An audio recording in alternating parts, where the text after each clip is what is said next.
When I look into your eyes, I do not see only the face you present to the world, the carefully composed persona that smiles and nods while concealing its own tremors. I see the deeper currents beneath, the silent tides of pain you have carried since childhood, the invisible weight you bear as if it were your natural inheritance. And when I name you as an empath, it is not a sentimental compliment to your sensitivity, nor a romantic celebration of your gift to feel what others cannot. No, it is the unveiling of a wound that has shaped the entire architecture of your soul. For the empath is, above all else, a wounded healer. You learned early that to survive meant to feel the atmosphere of the room more sharply than anyone else, to catch the shifts of tone in a parent's voice, to anticipate the storm before the thunder struck.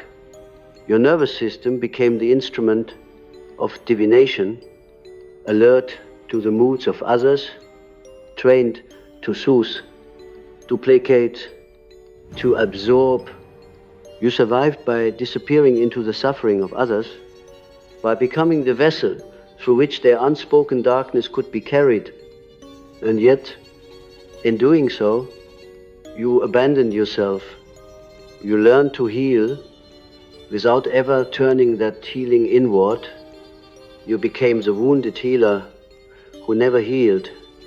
This is the dark truth, one that modern culture disguises beneath a veil of praise.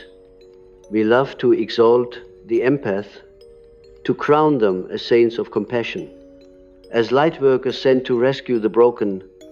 But what if this gift is not merely a gift? What if it is also a scar? What if your tenderness is the mark of an ancient wound that has not yet closed? When I speak of wounds, I do not mean only those visible in biography, abandonment, neglect, abuse, or betrayal. Though many of you know these too well, I speak of the archetypal wound, the wound of the soul that arises when the child is forced too soon to become more than a child, when innocence is sacrificed at the altar of survival. In myth, the archetype of the wounded healer appears in Chiron, the wise centaur struck by a wound that could never heal. Yet, through that wound, he became the greatest teacher of healing. In every empath, I see the same myth playing itself out.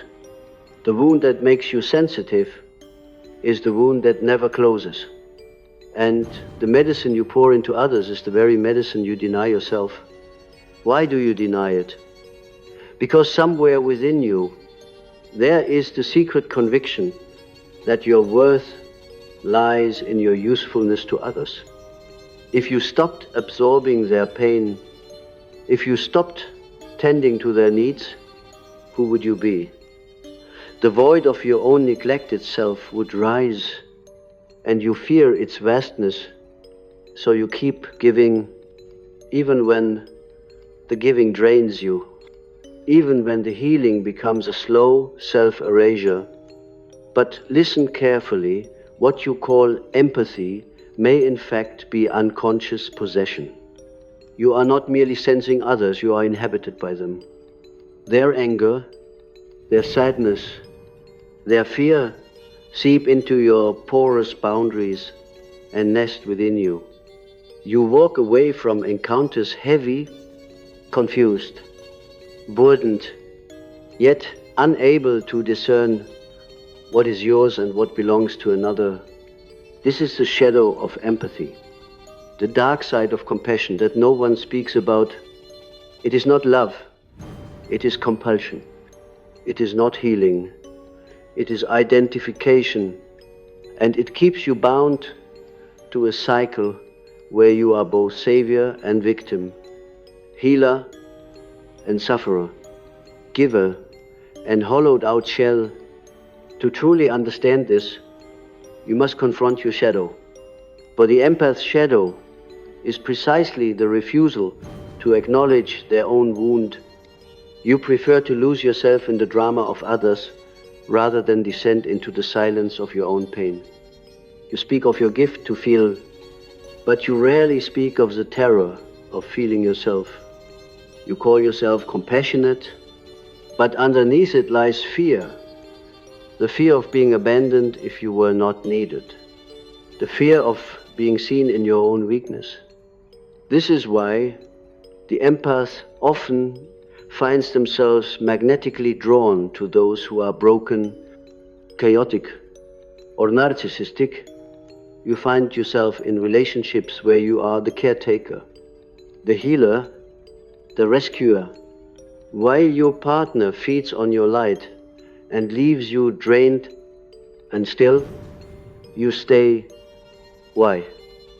Because unconsciously you are reenacting the primal wound. The person who refuses to love you becomes the echo of the one who failed you in the beginning. And you, endlessly loyal to the wound, try to heal it by giving what was once denied to you. But healing does not come through repeating the wound. Healing comes when you finally break the spell, when you withdraw the projection and say, this pain is mine, these tears belong to me. This emptiness is the hollow chamber of my own soul, and I must descend into it, not to fix another, but to confront myself. Until you do this, you remain what I call identified with the archetype of the wounded healer. That archetype will consume you, drive you into sacrifice after sacrifice, until you collapse beneath the very burden you once believed was holy. I do not tell you this to condemn you, but to awaken you, for there is also a secret power in your wound, if only you turn toward it instead of away. The wound, when faced, becomes the doorway into the unconscious, into the depths of the psyche, where the archetypes dwell.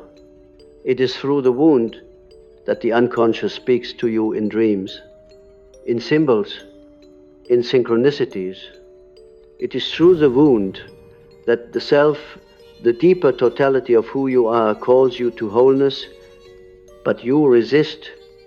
You prefer to heal others, because healing yourself demands that you touch the raw nerve of your own forgotten childhood, that you admit the terror of your own loneliness, that you allow yourself to grieve for the life you never had.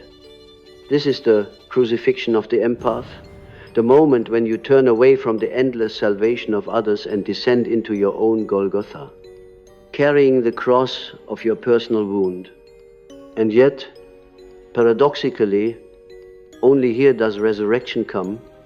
In my work with dreams, I often encountered empaths who dreamed of being pursued by strangers, swallowed by waves, or devoured by wild animals.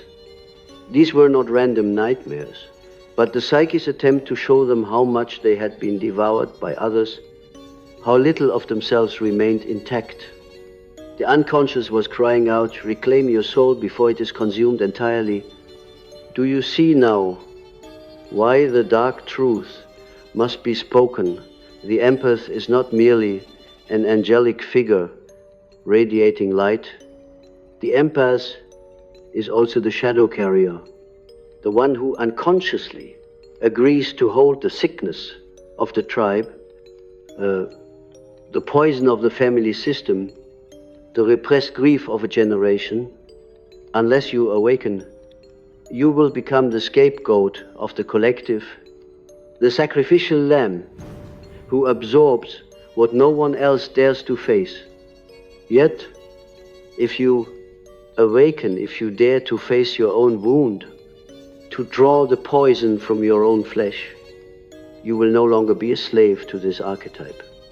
You will become what I call an individuated healer, one who heals not from compulsion, but from wholeness. You will be able to give without losing yourself, to feel without drowning, to carry others without abandoning your own soul. This is the path of transformation, and it begins in the very place you most resist your own unhealed wound. Let us pause here and feel the weight of this truth. You have spent your life tending to others, believing that your gift of empathy was your salvation, but I tell you, it is your temptation. It is the mask behind which your deepest wound hides. To remove the mask is terrifying, for it means losing the role that has defined you. Yet, without this removal, you will never taste your own freedom. And so I say, the empath must learn to turn inward, to sit in silence with their own grief, to distinguish their own voice from the cacophony of others. You must reclaim the sovereignty of your inner world, to say, this is mine, and this is not mine. Only then will you cease being the vessel for others' darkness and become instead the temple of your own soul. And when you begin this inner descent, you will at first feel as though you are betraying those who depend on you. The wounded healer is addicted to usefulness, and so when you withdraw, the voices of guilt will rise within. They will whisper, you are selfish, you are abandoning them, you are unworthy of love if you are not endlessly giving. But these are not truths. They are the echoes of your conditioning. They are the ghosts of those who once demanded that you take responsibility for their lives while you were still a child yourself. You must let these voices rage without obeying them, for they are the guardians of the wound. They will keep you chained to the cycle unless you walk past them into the sacred darkness of your own interior. Imagine a dream. You are in a house filled with people. Each room is crowded with strangers who beg for your attention, pulling at your arms, speaking with urgency, filling the air with their cries. You wander from room to room, exhausted, trying to calm them, but they never stop. Then at last, you see a narrow staircase leading downward. No one else notices it. You descend alone into a basement where the air is heavy and silent. There, in the corner, sits a small child, frightened, abandoned, unseen. This child is you. And until you bend down and hold that child, until you allow yourself to feel the grief of their loneliness, you will remain lost in the crowded rooms of the world, forever giving, forever exhausted. The empath must learn to meet the inner child, to give to themselves what they have so freely given to others. For empathy without self-compassion is not true empathy. It is codependency. It is the repetition of trauma disguised as generosity. When you hold that inner child, when you let your tears fall for them, when you finally say, I see you, I will not abandon you again, then the endless cycle begins to break. But the psyche resists this confrontation. It prefers to project. Instead of facing your own wound, you are drawn magnetically to those who mirror it back to you. You find yourself in the arms of the broken, believing you can fix them, believing their healing will give you peace. But what you are really seeking is the lost part of yourself. You do not realize that the man you cannot leave, the woman you cannot save, the friend whose pain consumes you, each of them is the living embodiment of your own disowned wound. You are loving them in place of loving yourself, This is why your relationships are filled with exhaustion and disappointment. You are not relating to them as they are, you are relating to them as fragments of your unhealed self. They carry your shadow, and so you cannot release them, no matter how much they hurt you.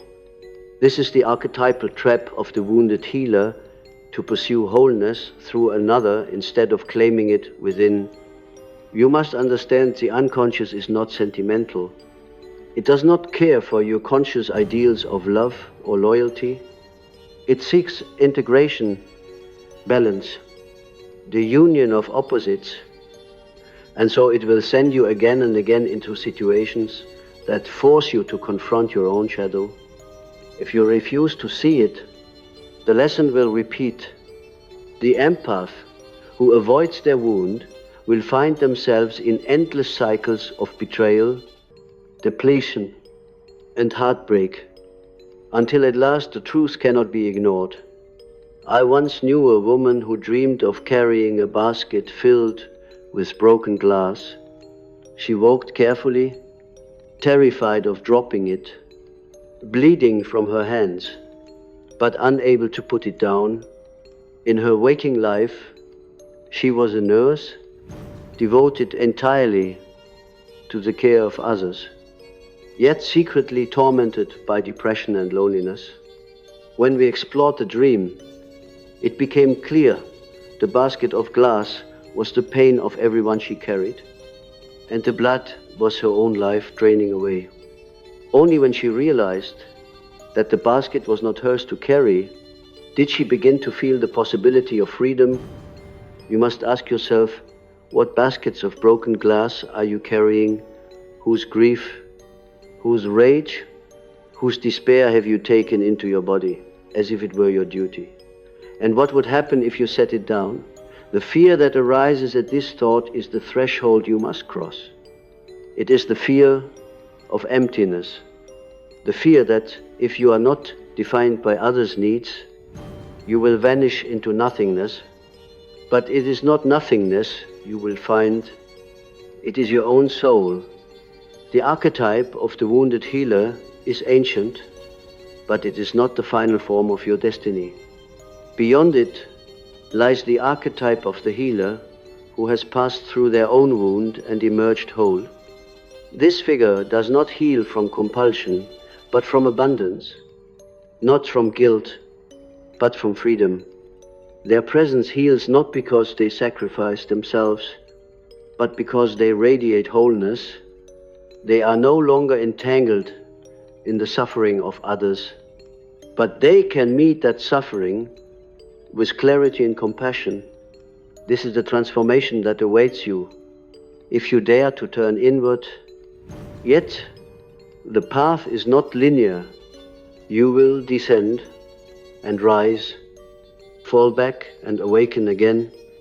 The unconscious moves in waves like the sea, and you must learn to surrender to its rhythm. At times, you will feel consumed by sorrow, overwhelmed by the very wounds you try to avoid. At other times, you will glimpse moments of peace, flashes of light breaking through the darkness. Trust this rhythm. Healing is not the sudden eradication of pain, but the gradual weaving of your fragments into a tapestry of wholeness. And do not forget, the shadow itself is not your enemy. The shadow is your unlived life, the rejected parts of yourself that wait in exile. For the empath, the shadow often contains anger, selfishness, a desire, and boundaries, all the qualities you denied in order to be loved. But these qualities are not evil. They are essential. Without anger, you cannot protect yourself.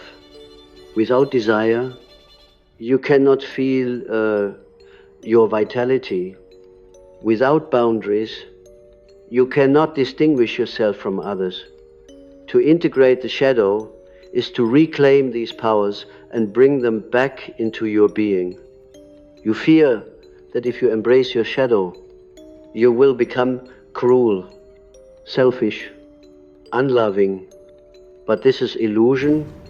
True selfishness is the endless absorption of others to fill your emptiness.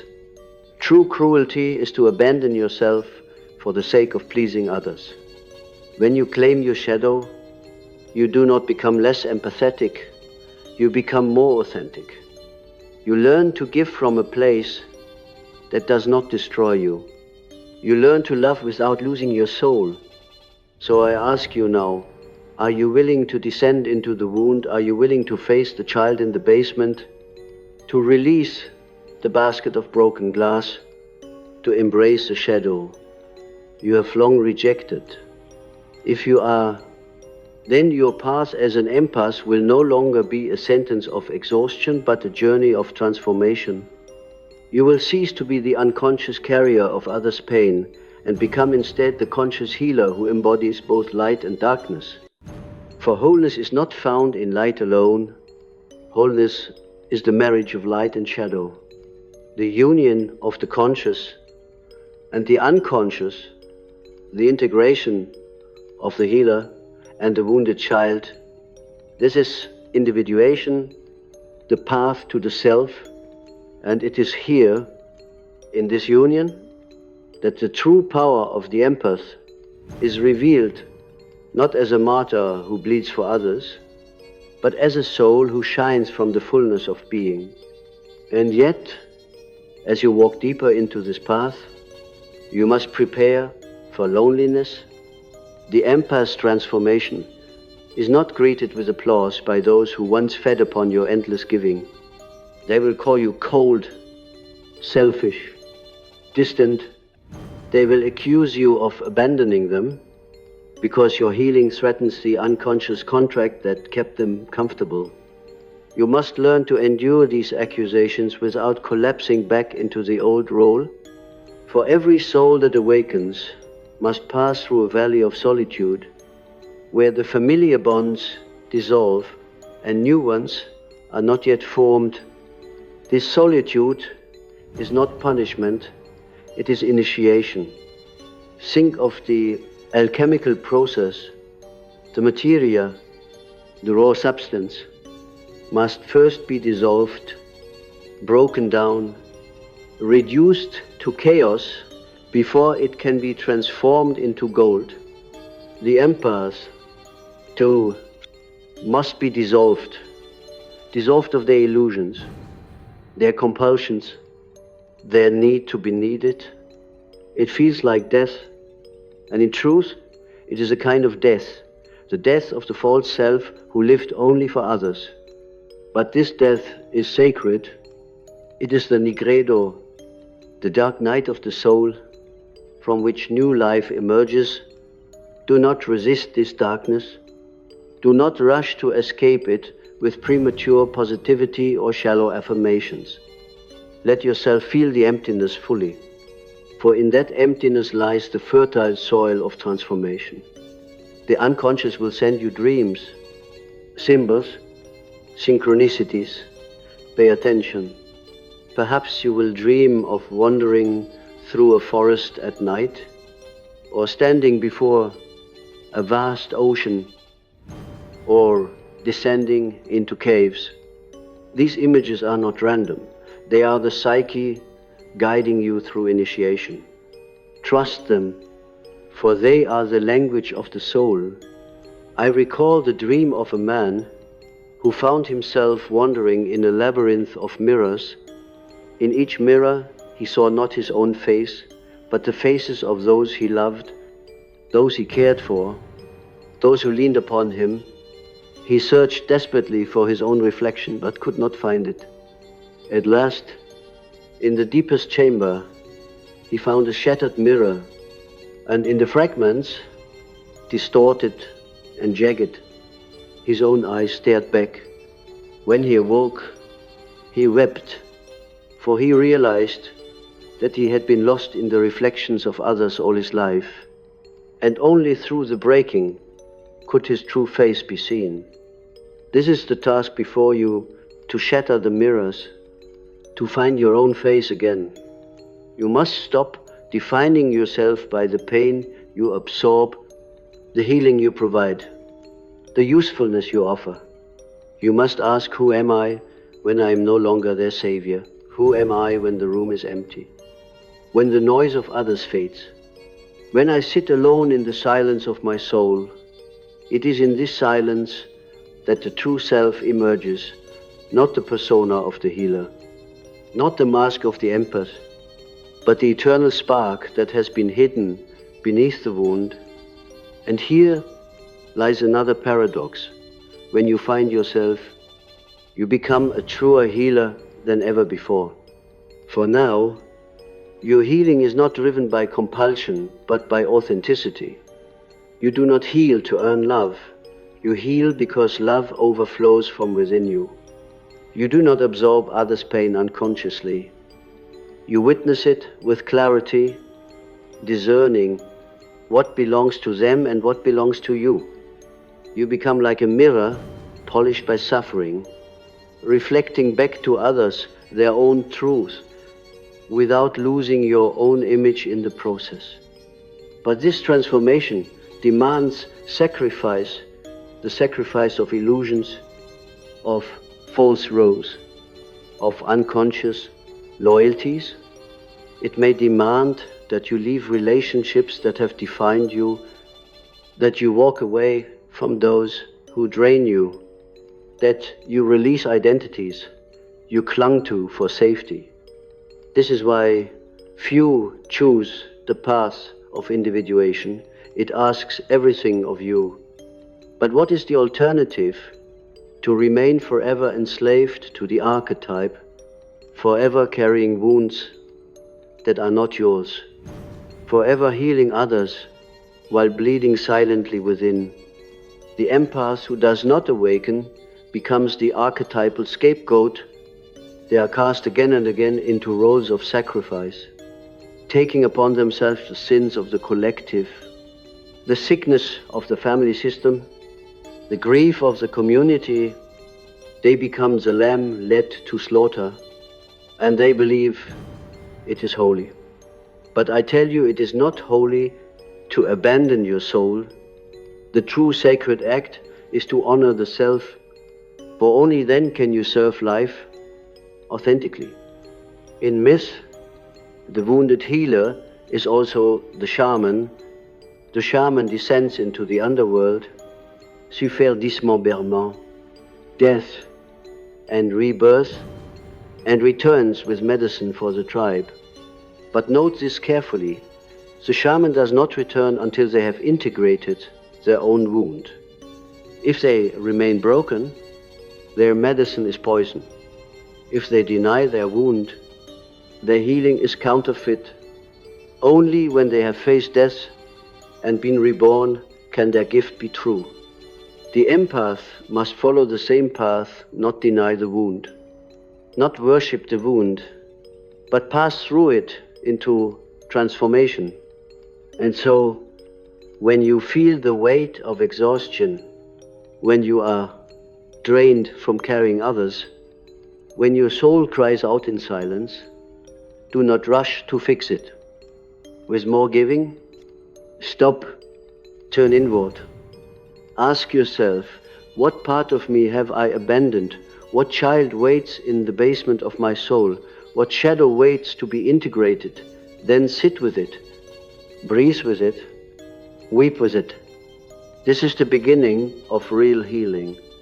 You will discover that beneath your compulsive giving lies anger, that you were never given the care you so freely give others, anger that you had to grow up too soon, that your boundaries were never respected, that your needs were ignored. You have hidden this anger, believing it unspiritual, unloving. But anger is not evil. It is the fire of your soul demanding to be seen. To deny it is to deny your humanity. To embrace it is to reclaim your power. And beneath the anger lies grief. Grief for the love you never received. Grief for the years lost to self-abandonment. Grief for the parts of yourself that lay dormant while you tended to others. Let this grief wash through you. Do not fear it, for grief is the river that cleanses the wound, the baptism of the soul. In your tears, the child is finally held, the wound is finally acknowledged, and beneath the grief lies life itself untamed, unfiltered, radiant. The self is not fragile, it is vast, powerful, eternal. It has waited beneath the wound all along, like a seed buried in the earth. When you dare to touch the wound, the seed cracks open, and new life begins to grow. You realize that you are not merely an empath, not merely a wounded healer, but a whole being who contains both healer and wound, light and shadow, self and other. This is the true individuation, to become whole, not perfect, to embrace all that you are, not only the parts that are easy to love. And when you do, your empathy transforms. It is no longer porous and destructive, but grounded and clear. You can walk into a room and feel the atmosphere without being consumed by it. You can listen to another's pain without taking it into your body. You can love without losing yourself. This is the destiny of the empath, who dares to heal themselves to become a conscious healer, a bearer of wholeness, not the wounded healer trapped in endless cycles of sacrifice, but the awakened healer whose very presence calls others into their own wholeness. You do not save them, you mirror them. You do not carry them, you walk beside them. You do not lose yourself, you reveal yourself. And in that revelation, you offer the greatest gift of all, the embodiment of truth. And so, we come to the heart of the mystery. The empath's journey is not merely psychological, it is archetypal, mythic, is spiritual. To awaken is not simply to learn better boundaries or to practice self-care, though these are necessary. To awaken is to undergo initiation, to pass through death and rebirth, to encounter the gods and demons of the unconscious, and emerge transformed. You must see yourself within the great stories, for they are the maps of the soul. Prometheus, who stole fire for humanity, suffered endless torment because he brought light without healing his own bondage. Orpheus, who descended into Hades for his beloved, failed because he looked back, unable to trust the unseen. Christ, who carried the wounds of the world, was not defeated by them, but passed through death into resurrection. Each myth speaks to the same truth. The wound is not the end, but the threshold. The empath who remains unconscious remains crucified forever. The empath who awakens rises. When you rise, your relationship with the world changes profoundly. You no longer see yourself as responsible for saving everyone. You recognize the autonomy of each soul, the necessity of each person's own confrontation with their wound. You do not rush to rescue, for that premature rescue robs the other of their initiation. You learn the sacred art of witnessing without interfering, of loving without consuming, of guiding without controlling. This is true compassion, born not of fear, but of strength. And yet, your heart does not grow cold. On the contrary, it grows warmer, richer, more robust. For when you no longer carry others unconsciously, you are free to love them consciously. Love becomes a choice, not a compulsion. a gift, not a survival strategy. You discover that your sensitivity, once a burden, becomes a finely tuned instrument of perception. You can sense the hidden dimensions of reality, the whispers of the collective unconscious, the subtle movements of the archetypes. You are no longer enslaved to these perceptions. You dance with them. The world itself begins to reveal its symbolic nature. The empath who heals themselves becomes a mystic, seeing in every encounter the play of archetypes, in every relationship the reflection of the self. The darkness of others no longer terrifies you, for you have faced your own. You recognize in their rage the shadow you once denied, in their grief the child you once abandoned, in their love the self you once sought, and so you walk among them with eyes that see, ears that hear, and a soul that understands. But beware of the temptation of pride. The healed empath may fall into the illusion of superiority, believing themselves enlightened, chosen, above others. This too is shadow. Individuation is not a crown to wear, but a responsibility to embody. The more whole you become, the more deeply you realize your own limits, your own vulnerability, your own need for humility before the vast mystery of existence. True wisdom bows, true healing kneels. True wholeness does not separate you from humanity, but roots you more deeply within it. And so, what is the final message? It is this: the empath's wound is not a curse to be erased, nor a badge to be worshipped. It is the doorway. Through it, you descend into the underworld. Through it, you confront your shadow. Through it, you discover the hidden self. Do not flee it. Do not cling to it. Pass through it.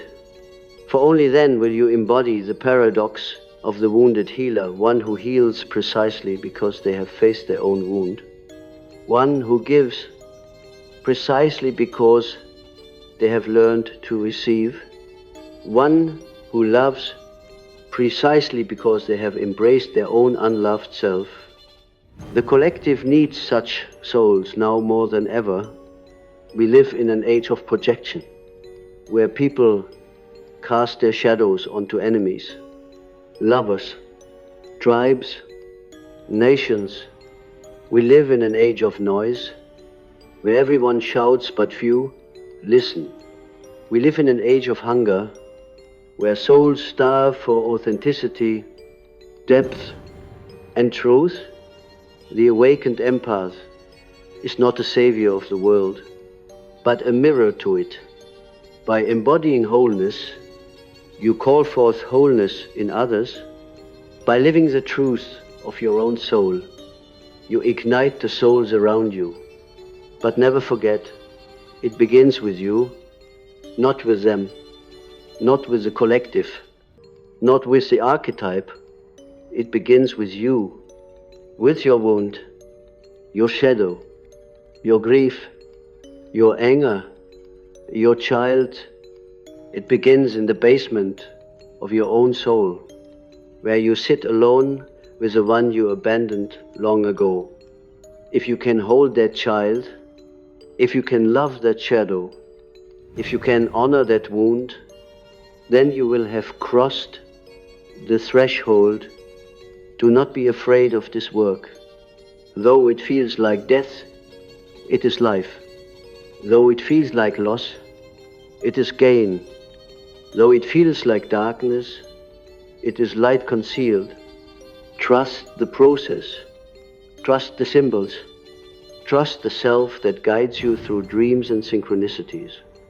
You are not alone. The archetype itself supports you. The unconscious itself longs for your integration. The self itself calls you home.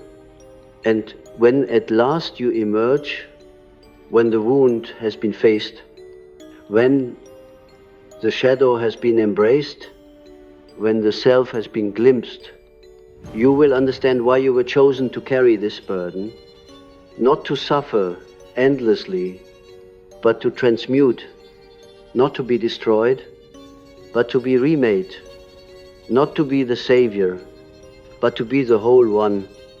And in that wholeness, your empathy will shine like a steady flame, no longer consuming you, but illuminating the path for others. So hear me now, as though I were speaking not only to your ears, but to your soul. The dark truth is not the final truth. The empath is indeed a wounded healer who never healed themselves, but that is only the beginning of the story. The end of the story is transformation, resurrection, individuation. The end of the story is you standing whole, both wounded and healed, both shadow and light, both human and divine. This is your path, this is your calling, this is the mystery of your wound. Do not flee it, do not worship it, enter it, and when you emerge, you will not be merely an empath, you will be a soul who has passed through fire, a healer who heals by being whole, a human being who has become fully alive, and in that moment, the world itself will breathe differently. For every soul that awakens sends ripples through the collective. Every wound that is healed opens a space for others to heal. Every wholeness embodied becomes a beacon in the darkness. You are not only healing yourself, you are healing the world, not by carrying its pain, but by embodying its possibility. So I leave you with this. Trust the wound, trust the darkness, trust the descent, for within it lies the self, and within the self lies the eternal flame that no shadow can extinguish.